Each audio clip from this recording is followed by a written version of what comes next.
Good afternoon. So today we're going to talk about change. Before I talk about change, I would like you to think of all of the presentations that you've attended, because many of those presentations talked about change. We look at behavior, we can look at styles, we can look at teams, we look at organizations, and one of the things that I will challenge you with before we leave here in 55 minutes is for you to put energy into yourselves and ask this question. What are you going to do differently when you're ready to leave and walk through those doors? What will you do to challenge your organizations? Change is almost a word with no meaning. There is change that we have within our control, and there is change that we do not control. We sit around and out in the hallways can talk about the economic perils. We talk about economic change. We can talk about laws. But change hits us every day. And change can be very impactful, or it could be meaningless. And yet, as we look at change, we all do it. Every one of us. How many of you changed your clothes from yesterday? And I hope other apparel as well. That's good. So it hits us from a lot of different ways. So I'll get my psychology joke out of the way. How many psychologists does it take to change a light bulb? Depends if the light bulb wants to change. Get everybody? One, but the light bulb has to really want to change. Thank you for ruining my joke. I appreciate it. Get out. I owe you something.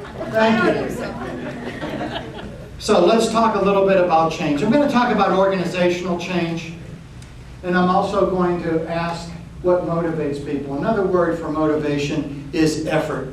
Why do people put out effort, and why do people put out effort to resist change?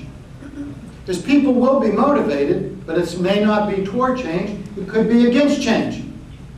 What are some examples of organizational change? And I'd like to share with you just a couple of different organizations that have really created impactful change. How many of you were at O.C. Tanner's presentation this morning? It's interesting. What was the name of the company that he talked about? I'm going to continue that discussion on Zampros, and I'm going to talk with you about a number of points that you may even want to use as benchmarks. Will they all fit your cultures? The answer? No. But you may take a look at and ask whether or not it's a possibility for change. We'll talk about what leaders do. It's interesting. There's a major difference between people who manage change and people who lead change. I'm not going to go through the definitions. I'm sure all of you have those right here. But there is a difference between leading change and managing change. And people ask me a lot of times, what separates a leader in terms of what he or she does? And I would suggest to you, ladies and gentlemen, that if there's one thing that a leader does, a leader gives hope. Ask yourself the next time you listen to a leader if that leader gave you hope. I know we talk about direction and motivation and inspiration, but at the end of the day, ask, does that person give me hope? And a change leader would not only give me hope, but give me a direction toward that hope. We'll talk a little bit about the change process, and I'm sure all of you are very familiar with that. And we'll talk about some skills. And then I will end with 3 questions that I want to ask you. So let's talk about organizational change. If you take a moment and look at what I have up here, that is the usual information. First, we have to have a mission. And what does a mission tell us? A mission tells us what we are going to do. What are we going to do? We have to have mission. People need to have that challenge. A lot of times people think if I throw money at it, I'm going to motivate people. Actually, it's not true. If you take a look at really what inspires people, it's the stretch goal, it's the challenge, it's who they are with, it's the inspiration, it's the catalyst. We heard that this morning from the Hay Group, the intangibles. People say, oh, Rex, you're a psychologist. You talk about the soft skills. You know what's interesting? They've got it backwards. You want the easy skills? It's the technology. Technology doesn't change. What's 2 plus 2? Anybody doubt that?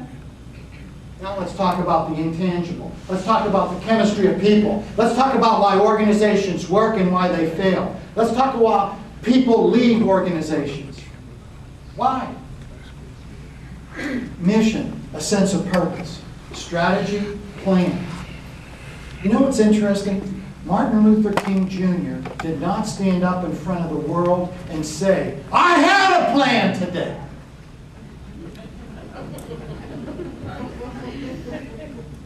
It's interesting because mission gives us that hope, gives us the dream. The plan may help us to get there. Management. Does your management inspire you? Are you fulfilled because of your management? And how many of you feel that you are empowered to be an inspiration within your organization? Ladies and gentlemen, there isn't one size fits all. You know, a lot of times I say to people, if there was a blueprint, we would all run to it. It isn't a blueprint, and the reason is because it keeps changing. It keeps moving. You've all heard this last part. You know what? Survival. If today was your last day, what would you ask for? Something that bothered you today or last week. How important is it going to be in your life 3 years from now? How important? How important are the decisions that some of the management are making today? How important will it be 3 years from now? Because that 3 years sometimes can make a major difference when we're thinking about a change process.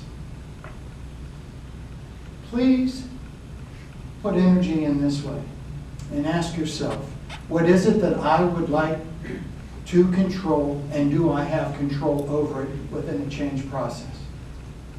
What is out of my control? And what's my attitude toward that? Some of the comments and some of the quotes you may like, you know that you can download this. Just go to the PHRA website and you can download this. And if you would like those comments, you can just print them. Okay. Some of the other organizational factors that confront all of you. For me, one of the most important aspects is really looking at the talent in the succession pool and looking at the pipeline. What's the bench strength? One of the things that we learn in terms of bench strength is how well do you attract people? And who you attract tells you something about you. And who your organization attracts tells you something about your organization. Also, there are knowledge workers and technical workers. And that's the difference between looking at your organization vertically and looking at your organization horizontally. Technical workers are vertical workers. Knowledge workers are, if you will, the athletes. Take a look at your organization vertically and also horizontally. It can give you some great insight into a change process. Key motivation. Done a lot of research. We've got a little over 2,000 people. We asked a number of questions in terms of why do you stay, why don't you stay. Did a number of different surveys with people exiting organizations. And ladies and gentlemen, the number one reason why people stay at organizations, now the talent base, and I will admit to you, this was the cream of the crop. But when we did our research, we found that people continually talked about the challenge of the job and a sense of fulfillment. They did not talk about money until we got down to 3 and 4. Number one was really challenge of the job. How well did the organizations, and did they believe in that organization? Continual training was very important. Why? Because people look at growth and development and how well we are able to grow and push ourselves. We take a look at the 4 generations within the workplace. All of those generations really want to learn and develop. Even the great generation that's still in the workplace. What are we doing to really help them and to move forward? People love to see the results and also recognition for that. I know we're all of us in this room, continue to look at performance management processes. And ladies and gentlemen, looking at those processes and thinking about productivity, something that we're all about. Listen to Jack Welch, and one of the things that he said that really stuck was that he looked at his organization, and the person who was number 2 in his organization was HR. And the reason is because that person knew what to do to challenge the organization, develop the talent pool that was in there, and help people within that organization understand what they were capable of doing. One of the quotes that I love about Lee Iacocca. A book was written about Lee Iacocca as to how he was as a leader. And one of the things that I think was extremely impactful was the statement that Lee Iacocca inspired us and challenged us to do things that we did not believe we were capable of doing. That he helped us to understand what we could do beyond our own thoughts. Quote from Kennedy. Ladies and gentlemen, one of the things that psychologists continue to do is to look at the past, and we ask within the past, what are your thoughts about the past and how do you deal with the present? That is a form of psychology, but we've moved way beyond that. Now we're looking at where are you right now and where do you want to go? People a lot of times ask me, what's the difference between psychology and coaching? Psychology does focus on history. It focuses on diagnosis. It focuses on the psychologist or the counselor, if you will, being an expert and helping and giving techniques. Coaching talks about now. Coaching helps the person to understand what they can do now, the behaviors that they have now, and the strengths to really create a change process for the future. Please take a moment and read what I have on Zappos.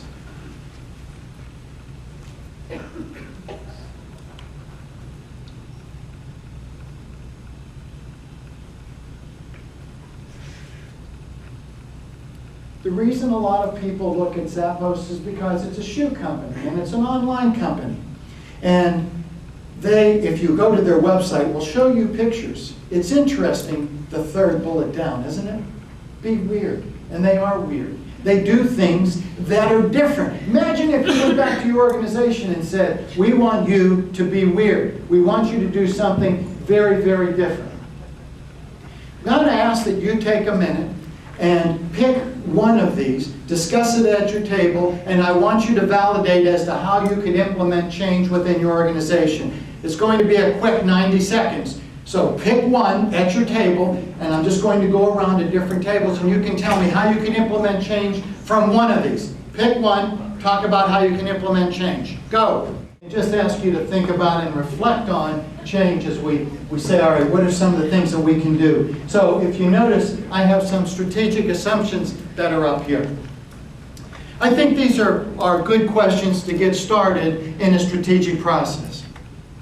I'm not going to read, but I would like you to ask, I believe that an organization can go through effective change if effectively communicates and asks the right question and drives those questions throughout the entire organization, all levels of the organization, especially asking people who have just joined the organization, what business are we in? And how do you see us performing that business? And defining results. The lack of communication, and from my point of view, the lack of job function, creates many problems that don't need to be there. One of the reasons that I see in organizations a lot of change and resistance to change is because people are afraid because of the confusion and the lack of understanding of job function, goals, direction, and the word that I started with, which is, are your leaders effectively giving hope in your organization? Let's talk a little bit more about the change and what change really means. We can look at change from a perspective of, can you change, can you not change? And can you stay ahead of change? And what does that mean? Do we look at change as an opportunity? You know, an opportunity, inappropriate are words that a lot of us use almost every day. This is an opportunity for you. How many of you have used that word talking with an employee or employees over the last month? Opportunity, right? Opportunity. We use that a lot. But the question is it? And do you believe it? That's the question.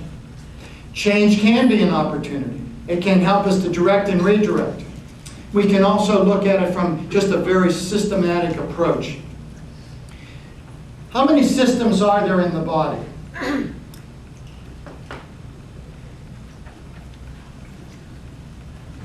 How many? 7. Yep, see, this is Donna. Do you all know Donna? There she said 7. You know, a lot of times I look at the systems within the body, and I'd like to share a couple of with you. 1, the cardiovascular system. What does the cardiovascular system do? Keeps you breathing. Give me what? What does it do? Actually, what does the cardiovascular, what's it do? Pumps blood. Pumps blood. I'd like you to think about this. If I put a tourniquet on your little toe, what would happen? Pardon me? Can the little toe bring down the health of the whole body? What's the cardiovascular system represent? Cardiovascular system of the body is like the communication system in your organization. Communication has to flow to every part of your body for the body to be healthy. Communication has to flow to every part of the organization for the organization to be healthy. Can the little toe bring the health of the organization down? Yes. Yes, and we call that Enron, Arthur Anderson. 10,000 banks, because small parts can bring down the health of a whole body. Think of the GI system. What's the GI system do? We eat food. How many of you eat food? Some of you got that one down very well. I can do it. So, and what does it do? You eat food, and what does the body do with it? Digest it. And after the body digests food, what does it do with it? See, right away it goes to what? Eliminates. Well, before the body eliminates anything, one of the things that the body does is it says, what are the nutrients of this food? I'd like you to think of every employee in your organization and ask this question. The employee is like food. Is the employee a nutrient to the organization, or is the employee a toxin that needs to be eliminated? Interesting question. Next time you go up to your boss, let's talk about the stomach. I want you to think of every employee as food, because aren't they food to an organization? The metaphor.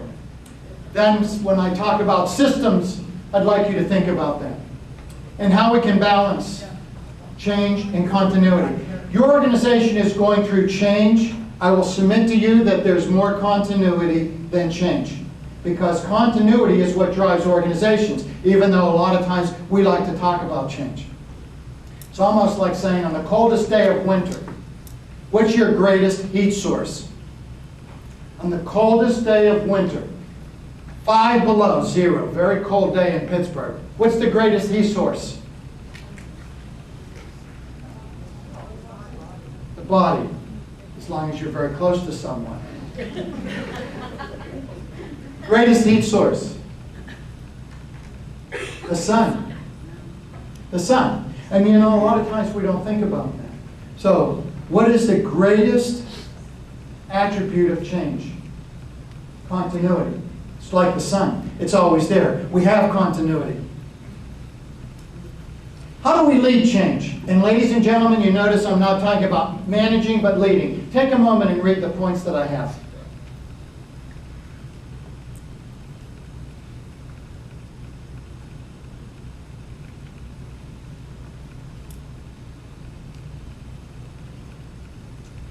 Nothing new here. I hope you're looking at this and saying, Rex, this is a good reminder of some of the things that we know that we need to do. Unfortunately, because we look at change and then we play beat the clock, because we try and beat the clock, we forget some of the things that we need to systematically introduce change process. And think about opportunities versus crisis. Think about guiding change and what we might be able to do and how we can communicate. The one thing that will calm an organization is effective communication. the one thing that will calm an organization is communication. You notice I do have risks up here, but I put a word in front of that, and that's not just because I'm just a psychologist, but appropriate risk is different than risk. Appropriate risk talks about identified risks and puts it in place in relationship to a plan. So if we look at change and we think about this change process, it really is going to a place that we don't know. It can help us. If you said to me, Rex, is there a psychological profile for people who are capable, very capable of going through change? And it's yes. It's the ability to deal with uncertainty and be comfortable with uncertainty. 1, and 2, have the personality of adaptability, being able to adapt. That says that I can look at a situation and I am able to adapt. We see people that go from one job to another, job function. We see people who are capable of being promoted. Adaptability plays a major part, and it is like going to a place that we don't know. I don't know if you've ever looked at these 4 bullet points, but I want to go through them with you.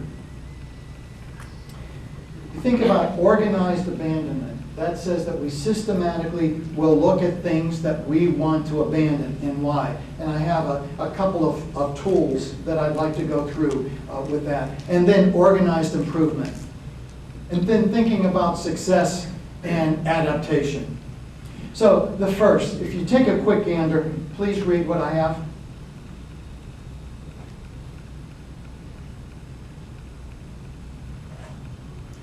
Now, ladies and gentlemen, what I'm going to suggest to you as we look at organized abandonment is that you take a look within the organization and ask yourself the question, what is it that we would put on trial? And I would like you to think about this.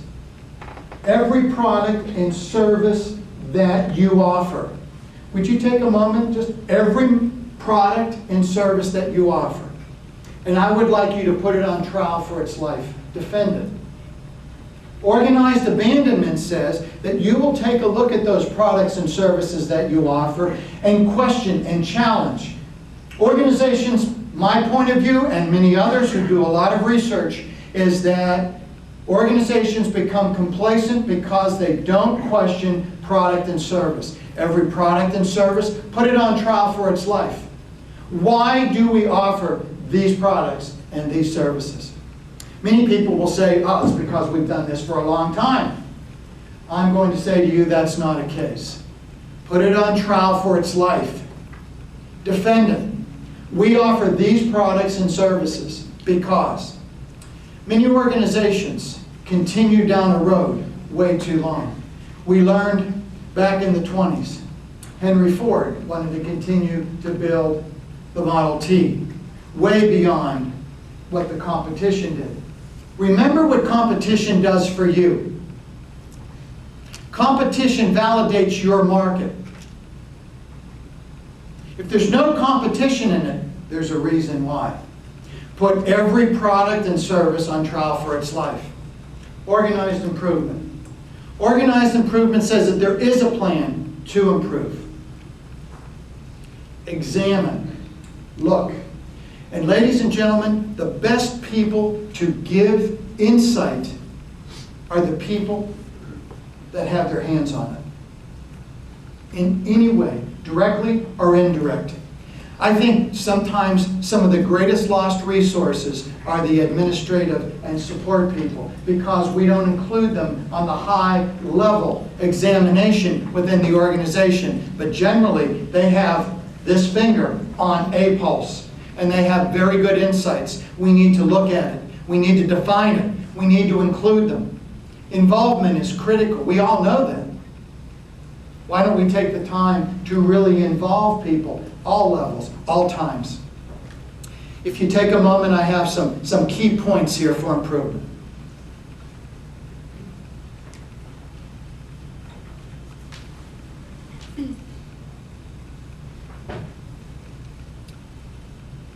I'm sure you picked up my style by now. I don't read slides.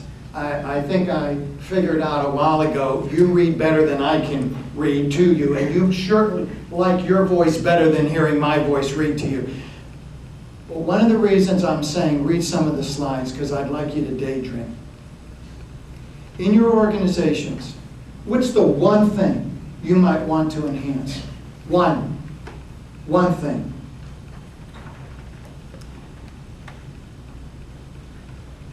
And if you're thinking about that one thing, what is a realistic action that you would be an advocate to change? How would you do it?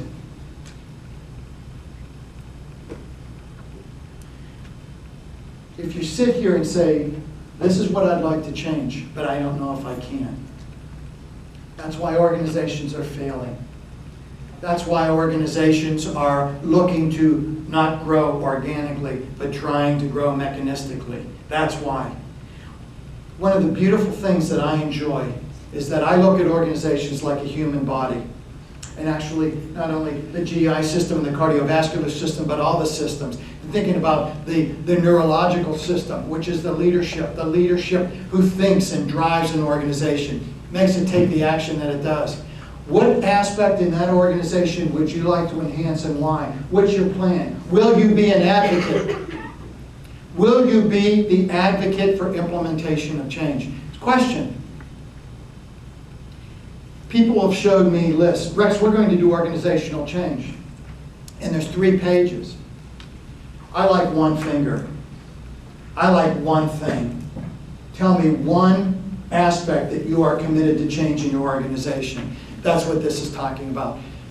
How many of you in the last month, 2 months, have had a meeting because something went wrong? Would you please raise your hand? How many? Because something went wrong, you had a meeting on, some of you won't admit it, right? Okay, now, I'd like to see this. Change your perception. How many of you have had a meeting about success, talking about the success and how you can implement success elsewhere in your organization? Talking about success and only success. Just so you're clear, I'll count them. 1, 2, 3, 4, 5. We have 200 people in the audience. When I talked about having problems, a lot of people, a majority of people raised their hands. If we want to have success, why don't we focus on success? If we want to have success, why don't we analyze it? Why don't we recognize it? Institute it. We focus on problems. Rex, we need to have this enhanced. Tool. Be a catalyst for success. Have a meeting on success. Let's talk about organizational success. What are we doing right? Let's talk about the one thing that we really do right in organizations. Ladies and gentlemen, be a catalyst, be an inspirator to that. We want organizations to succeed, and we want people to succeed.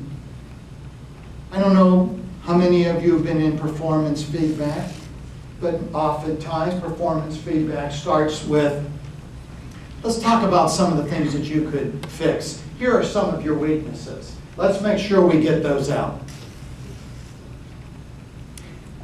There was a very famous coach, John Wooden. Who was John Wooden? Basketball coach of? Still, I think he just passed away a year and a half ago. He had a theme, and this was his theme for the coaches. The coaches go out and tell the players what they're doing right. Don't focus on what they're doing wrong. Tell them what they're doing right so that when they play the game, they have every confidence of what they can do right on the basketball court. He also came up with the idea about shooting foul shots. I want you to shoot 100 foul shots. Close your eyes and shoot them. No basketball. Visualize it. And how many times do we think about change? Visualize success in your organization. Focus on success. Tell people what they're doing right. Finally, my 4th point, adaptation. Take a moment and just glean on a couple of points. Ladies and gentlemen, when we do studies on creativity, there's really within the brain two things that happen. One is an adaptation. That is, let's take a look at what is already there and let's talk about enhancing it, adaptation. Innovation, something new and original. Let's go back to Zampos for a minute. What is the wow in your organization? And how does the wow really help your organization move? So, I talked about 4 points. We talked about abandonment, talked about success, we talked about change, we talked about implementation. What do you as an HR leader need to do? Ensure right talent, right place. Ladies and gentlemen, a word that I would like to change for you. I'd like to not use job descriptions. I'd like to change the word to job responsibilities. Difference. Don't describe for me what you are going to do. Let's talk about responsibilities that you will fulfill. Let's talk about the right talent, right place. Let's talk about energizing teams. Let's talk about team goals and helping people to understand how what you do on an individual basis ties into the team. How the team and what the team does on an individual basis. How that supports a department. And how a department supports an organization. We need to think about chiropractic alignment. Change leaders define and redefine, define and redefine, define and redefine opportunities. They help themselves to look at it in a lot of different ways. Remember that change is a process. And because change is a process, it means that we systematically have to think through. Avoid, ladies and gentlemen, not exploiting strengths, and I'll make a case for that. Please help people to understand what they are doing right. And we have to go beyond the sake of change. Take a look at the 4 key points, and if you look at these 4 words here: advocate, sponsor, change agent, and target. How many of you are familiar with this process? How many? A few. Very briefly, advocates are you. Advocates are the people who go out and recognize and realize we need change. We need it. And you are drivers for that change. Sponsors are the people who can pay for it or authorize it. Change agents can be you. The change agent is the person that goes out and implements that on a day-to-day basis. And remember your target audience. Who are the people within the organization to really create that change and move forward? Change advocates.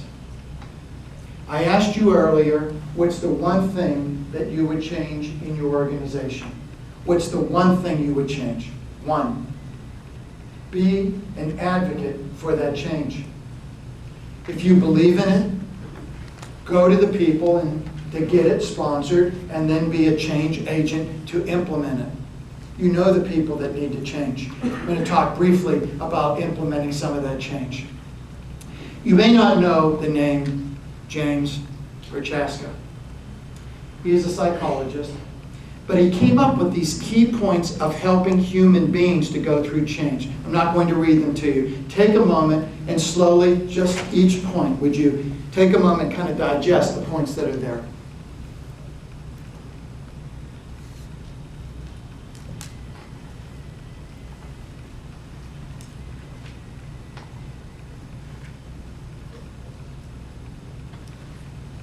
As organizations go through change, people go through change. So, is there a contemplation? What are we really taking a step back and thinking through? Contemplation. What is it that we realize within ourselves? And what's the preparation that we not only put ourselves through, but the organizations? As HR people, how well are we enacting and taking action? So, I focus on this, and I've written this 3 or 4 different times in articles and books. Success can be our greatest failure if we don't exploit it and look at what we can do with it. That's why I suggest to you that you go out and have meetings on success. What are we doing right? And build on what we are doing right and implement that. A lot of times I get called into organizations because people don't play well in the sandbox. I wish I could talk at length about some of these, but it's interesting as to why people don't play nicely in the sandbox. You all get called to those same meetings. is because we create silos in organizations. And I'm not going to have erasure. How many of your organizations have silos? You don't have to raise your hand. It's interesting as to why we do and what we can do to really change some of those silos. What is it that you can do going back to your organization? I will tell you that I was personally, intellectually stimulated by every talk that I went through. That wasn't necessarily the case at all the organizations, conferences that I go to, or even past years. I would say that every presentation that I went to stimulated me and gave me something to think about. Go back and implement those points of success. Go back and challenge yourselves. Don't take the comfort road.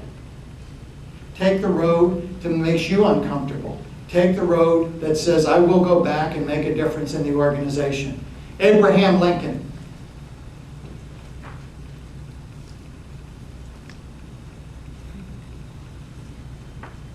T.S. Eliot wrote, change within ourselves. Change within ourselves. Ladies and gentlemen, if you change your thoughts, you'll change your behavior. And we need to think about that in a different way. Change within ourselves. And as we go to these new places, you know what? You all are going to go back to your places of work tomorrow. Let me ask you this one question. How will it be new for you? You're going to go back to your organization tomorrow, maybe even some of you today, and you're going to go, in a few minutes, you're going to start looking at emails. How is it going to be new for you? You're not going to change your physical surroundings, but how will it be new for you?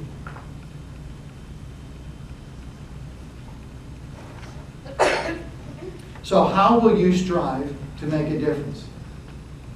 How will you strive to do something a little bit different?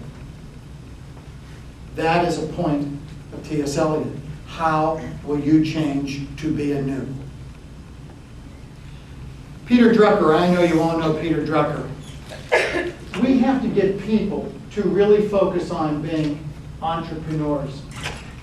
And they have to understand that this is not incompatible in the workplace today. I'm sure you've seen this. Ladies and gentlemen, your job is not to work up at the top in the social projection, but to get down at the bottom and get down here. That's your job. Go back to your organization and look at the values. Go back and understand why people have the beliefs that they do. There's a corporate culture. It's based on traditions and beliefs and values. Let me ask you this one question. If you're going to write anything down that I have said today, write this down. What your organization rewards, that's what people will do. And don't get superficial about it. Here's the point. The loudest communication in your organization is the last person that got promoted. The last person that got promoted into management. Question. We all want great organizations. What you reward people will do. The last person that you can think of that got promoted into management is trustworthy, sincere, capable, knowledgeable, humanistic, empathic. Or is that person an ogre and got promoted because they happen to be knowledgeable or lassoed their lasso around the right star and got promoted with them? What you reward people will do. That stands for all of this. We talk about change. The greatest resistance to change is why? Why should we? So points of clarification, and then I'll pull a number of points together. Where are we headed? What business are you in? And I hope when I have where are we headed, it's a point of hope. What are the new features? What are the attractions? What are the expectations? What's valued in your organization? And really, what are the process and procedures that brings change to us and leaders within themselves? Managers focus on the past to the present. They look at resources and budget and schedule. They look at what's available. Leaders focus on the present, the things I just mentioned. But but they help us to understand what the future will be for us and what we can do. There needs to be that foundation of continuity and change, and we need to look at it in a lot of different ways. Balance between the continuity and change, and helping us to do that every day. I know that the most important thing that we can do is have cardiovascular blood flow. I'm suggesting 5-minute heads-up meetings. Teach your people to have an effective meeting. I ask organizations every day, how many of you have effective meetings? How many? How many of you feel that the meetings energize you? 3 things for meetings to be successful. Purpose of the meeting, expected results from the meeting, and ask people how or what they agree on. You cannot have an effective meeting if you don't ask, what do we agree on? So when they walk through the door, people can say, this is why we had the meeting, this is what we believe in from that meeting, and this is what we're going to implement. I want to talk about Groupon. One of the reasons I want to talk about Groupon is because this young man went to school with my son. He's worth $2 billion now. He's a Mount Lebanon kid. Okay, just take a moment and look at some of the things that he's talked about.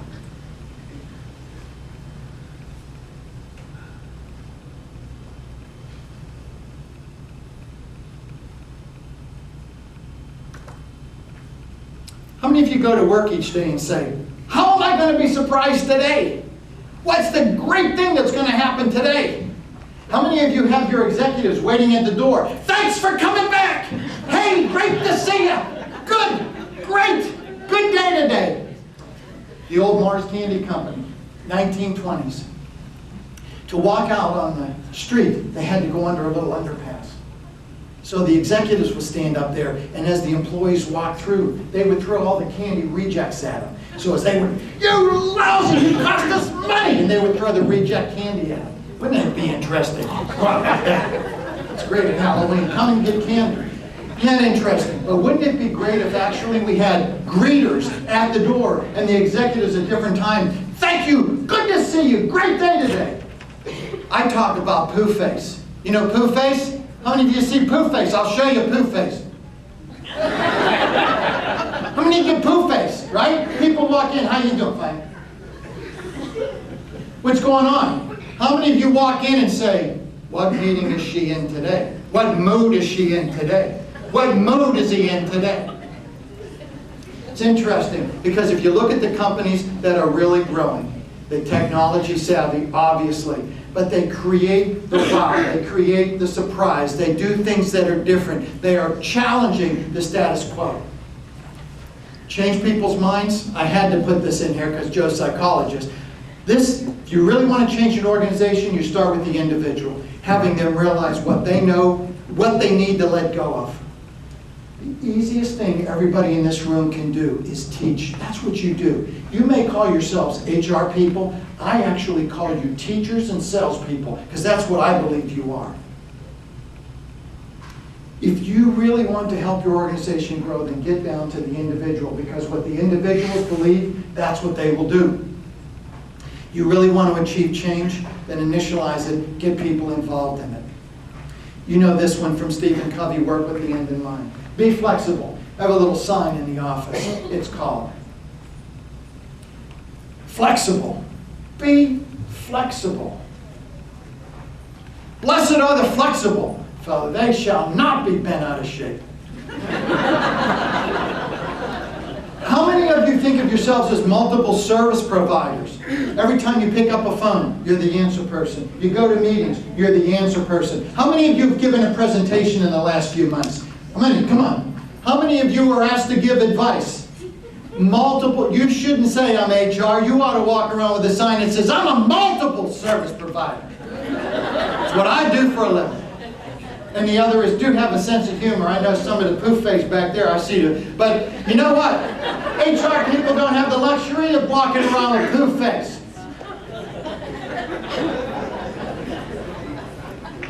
Get comfortable with uncertainty. Challenge it. Look at it. See what's different. Define it, develop it, make sure that you identify it, work with it, act, take action. And that's what I'm going to say. Ladies and gentlemen, you know this. Vision without action is a daydream. How many of you work for daydreamers that don't have a clue That's your job, is to help them. Inaction without daydream, there you go. It's like getting in a car driving around all day. That's it. What'd you do? I was busy. What'd you do? I was busy. I was busy all day long. I got meetings. The greatest alternative to work that we have in the United States, the greatest alternative to work is have a meeting. Go to a meeting. There it is. What do? I go to meetings. See? I have meetings. Rex, I'm meeting out. You meeting? I'm meeting out. You meeting? I'm meeting out. How many meetings you got? 8 meetings. I go to 9 meetings. I 8, 6 meetings. That doesn't matter. How many meetings? That's good. And what happens to the meetings? What do you do? I get paid. I go to meetings. And then it's great because now we go to meetings and everybody's on there looking at the BlackBerry and saying, yeah, that meeting was good. The meeting was real good. Yeah, how good was it? It's good. Yeah, good. And then you're going, you want to find out the truth of what goes on in meetings? Go to the bathroom. I always wonder what women do in there and talk about the meeting. How good was that meeting? I don't know. Something to think about, ladies and gentlemen. I want to ask you a few questions. What are you passionate about? What are your goals? What are you passionate about? Where is your passion? What are you good at? Now, I know there's a lot of HR people. I'm going to cut through some mustard. Because I'll tell you something. I did okay in school. I did okay. The person that scored the absolute highest on the comps when we had to take, I passed everything, thank you.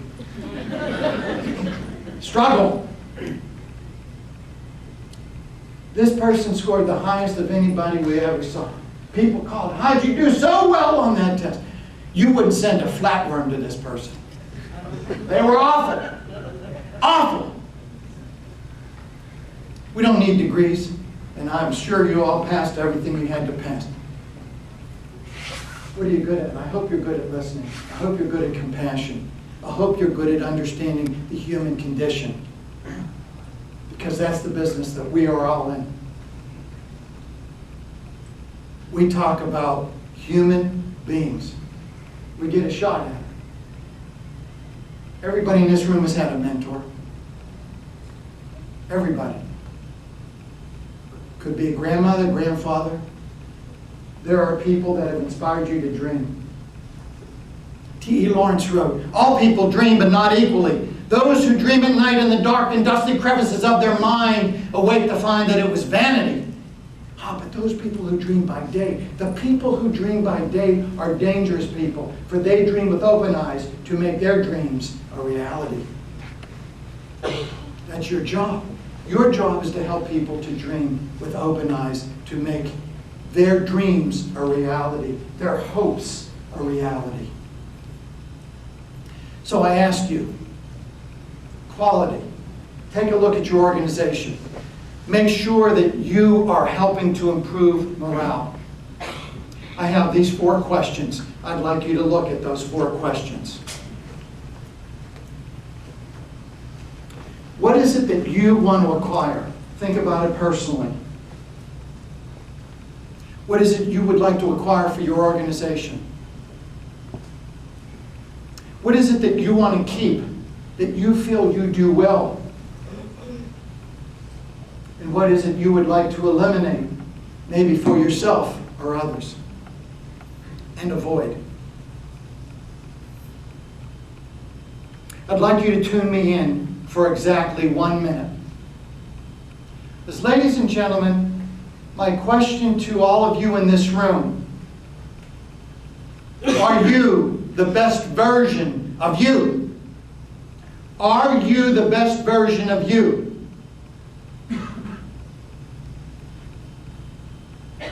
First question, what is it that you want? What do you want? And make it a life statement. What is it that you want? Second question, what does your organization want from you?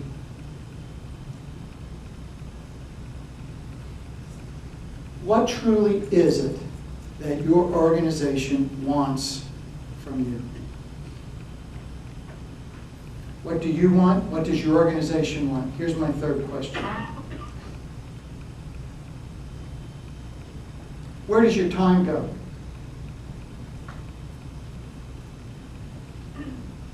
Because when you stop to ask that third question, that can tell you whether or not you are willing to be that change advocate and implementer, and if your organization would go through that. I'll leave you with this thought. Many a flower have blossomed in the desert, only to go unseen and smelled. Many beautiful gems have fallen to the bottom of the sea, never to be seen again. It is up to each of us to see the beauty in all. Thank you very much. God bless you.